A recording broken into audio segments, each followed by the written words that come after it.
مرحبا، كيفكن؟ طولت عليكن الغيبة، بس رجعت لكم بوصفة معمول التمر بطحين، حشوة طرية ومعمول هش بدوب بالتم، أطيب من الجاهز بكتير. تابعوا معي الفيديو للآخر لتشوفوا كل الخطوات ولخبركن عن كل الأخطاء اللي بتخلي المعمول قاسي ومشقق. اشتركوا بالقناة ورنوا الجرس وما تنسوا تدعموني باللايك. يلا خلينا نبلش مباشرة بالوصفة.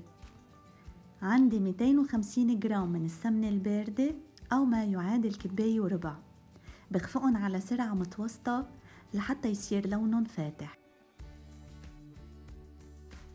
بنخل فوقن 4 ملاعق كبار من السكر البودرة، فيكن تزيدوا أو تنقصوا من السكر حسب انتو شو بتحبوا.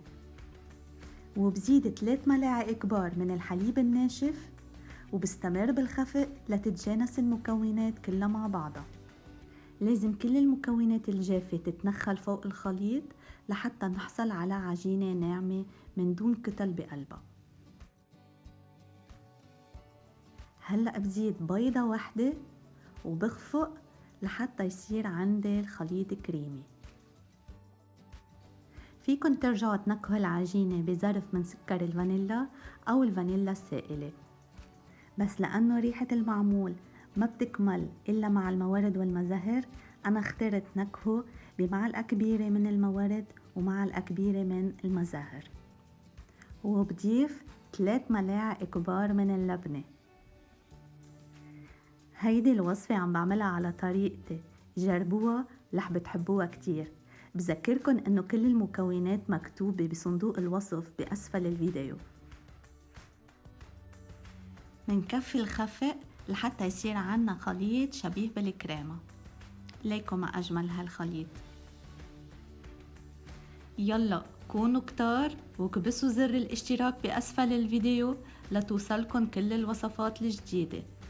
هلأ بضيف كباية واحدة من الكورن فلاور أو طحين الذرة وكبايتين ونص من الطحين الأبيض.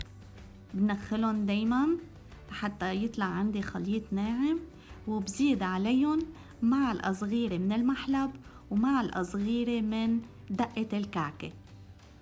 بمجرد ما نزل الطحين ما برجع بضيف أبدا سوائل، وما بكتر بالعجن لما شغل الجلوتين اللي بيقسي العجينة وبيخليها تصير مطاطية. بقلب شوي بالسباتول مثل ما عم بتشوفوا، برجع بلم العجينة لم بإيدي.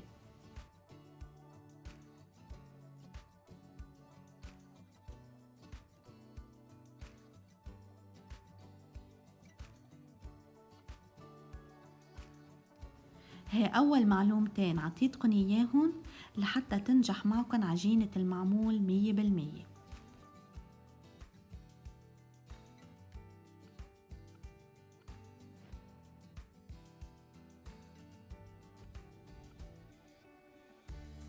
صار عندي عجينة طرية وملمسها ناعم. بعمل هلأ تست صغير، باخد شقفة من العجينة، لازم تتشكل معي طابة مالسة من دون تشققات. منحط العجينة بكيس نايلون لما تنشف ومنخليها ترتاح بالبراد لمدة ساعة. بهالوقت خلينا نحضر حشوة التمر. دايما كمية التمر بدها تكون نفس كمية الطحين. استعملنا نص كيلو طحين، فإذا بدنا نص كيلو من التمر المطحون الناعم. ربع معلقة صغيرة من دقة الكعك أو القرفة مثل ما بتحبوا. بزيد عليهم معلقة كبيرة من الزبدة الدايبة بس ما تكون سخنة، ومعلقة صغيرة من المزهر والمورد. بعجن بإيدي تيصير التمر طري، وما في لزوم أبدا نكتر من الزبدة، معلقة كبيرة كافية. منشكل كرات صغيرة من التمر تتناسب مع حجم الطابع أو القالب اللي بدنا نستعمله.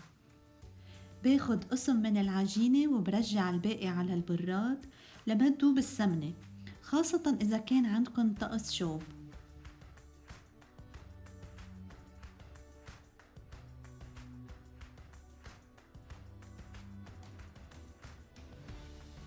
ملاحظة مهمة، ما تكبروا الحشوة وإلا بيتشقق المعمول بالفرن.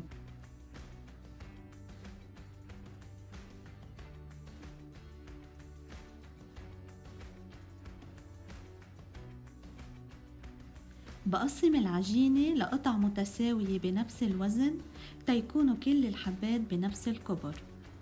بعجن شوي العجينة بإيدي، بشكلها على شكل طابة صغيرة، برجع بفتحها مثل ما عم بتشوفوا، بحط بقلبها حبة التمر وبرجع بسكرها وبعمل فيها طابة صغيرة.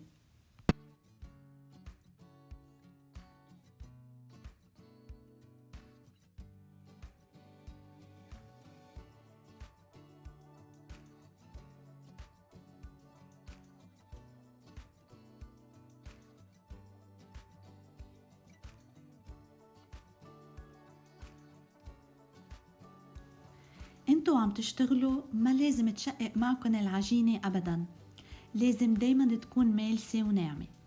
إذا حسيتوا العجينة ناشفة شوي فيكن تبلوا إيدكن بنقطة ماء زهر وتشتغلوا. بهاي الطريقة منكون رطبنا العجينة من دون ما ننزعها. جفاف العجينة كمان سبب لتشقق المعمول بالفرن.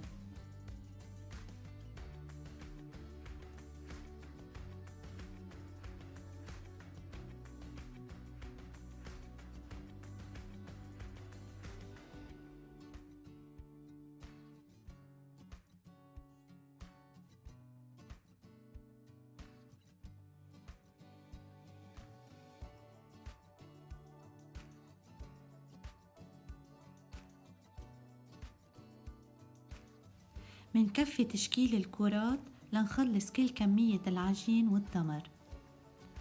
في عدة طرق لاستعمال القالب، بس أحسن وحدة هي إنه نرش القالب بشوية طحين قبل الاستعمال، هيك ما بتلزق العجينة وبتطلع معنا بسهولة.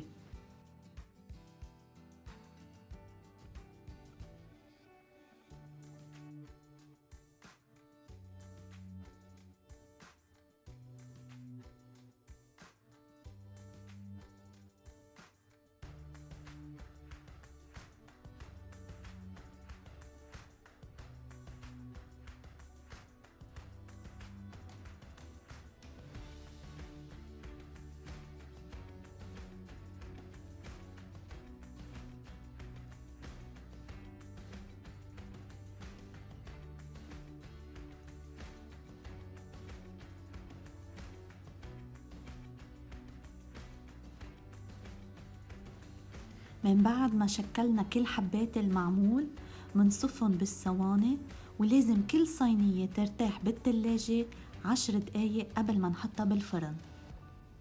بخصوص الفرن لازم يكون حامي كتير منيح على حرارة 200 درجة مئوية، منولعه من فوق وتحت بنفس الوقت وبنتركه يحمى لمدة شي 10 دقايق قبل ما نستعمله.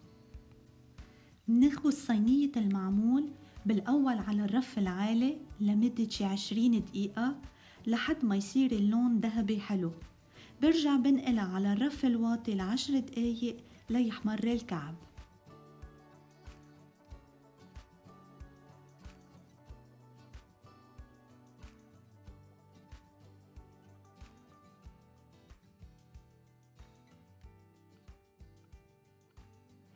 بتمنى تكون عجبتكن وصفة معمول التمر بالطحين. ألف صحتين. إلى اللقاء بالفيديو المقبل. باي باي.